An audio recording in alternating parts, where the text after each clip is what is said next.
இந்த தமிழ் வருட புத்தாண்டுல மிதுன ராசிக்கு எப்படி இருக்க போகுது? மின்மினி போல இயங்கக்கூடிய மிதுன ராசி அன்பர்களே, இந்த தமிழ் புத்தாண்டு உங்களுக்கு எப்படி இருக்க போகுது அப்படின்னு பார்க்குறதுல நம்ம இண்டோ மாடர்ன் அஸ்ட்ராலஜியை கம்பைன் பண்ணி பார்த்தோம் அப்படின்னா உங்களுக்கு அபோவ் ஆவரேஜான ஒரு பகுதி அப்படின்னே சொல்லலாம்.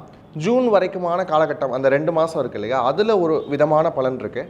ஆஃப்டர் ஜூனுக்கு மேலே உங்களுக்கு ஒரு பலன் அப்படின்னு சொல்லலாம். ஃபர்ஸ்ட் ஆஃப் ஃபுல்லாக நீங்கள் ரொம்ப அமைதியாக சட்டிலாக என்ன பண்ணணும் அப்படின்னு சொன்னீங்கன்னா, உங்களுடைய உழைப்பை மட்டும் கொடுத்துட்டே இருக்கணும். ரொம்ப நிதானமாக இருக்கணும். ஃபினான்ஷியல் ஆஸ்பெக்ட்ஸ்லையும் ரொம்ப நிதானம் தேவைப்படுது. செகண்ட் ஆஃப் உங்களுக்கு ரொம்ப நல்லா இருக்குது. எந்தெந்த ஆஸ்பெக்ட்ஸ்லன்னு பார்த்தீங்கன்னா, நீங்கள் சொத்து வாங்கலாம், இடம் வாங்கலாம், அதுக்கப்புறம் வாகனங்கள் வாங்கக்கூடிய வாய்ப்புகள் எல்லாமே அமையுது.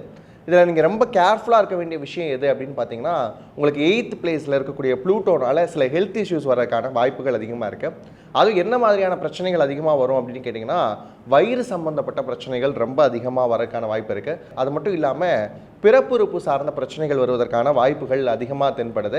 உடனே டாக்டர் போய் பார்க்குறது அப்படிங்கிறது நல்லது. குடும்பத்தில் ஒரு விதமான அமைதி அப்படிங்கிற விஷயம் இருக்கும். அதுக்கப்புறம் எல்லாரும் சொன்ன மாதிரி 10ல் இருக்கக்கூடிய சனி உங்களுக்கு கெரியருடைய உச்சத்துக்கு கொண்டு போகிற அளவுக்கான வாய்ப்புகள் இருக்குது. ஆனால் ஃபர்ஸ்ட் ஹாஃபில் என்னடா இவ்வளோ நல்லா உழைச்சமே, எந்த ஒரு அங்கீகாரமும் இல்லையே அப்படின்னு ஏங்காதீங்க. கண்டிப்பாக உங்களுக்கான நற்பெயர் அப்படிங்கிறதும் புகழ் அப்படிங்கிற விஷயமும் கண்டிப்பாக அடையும்.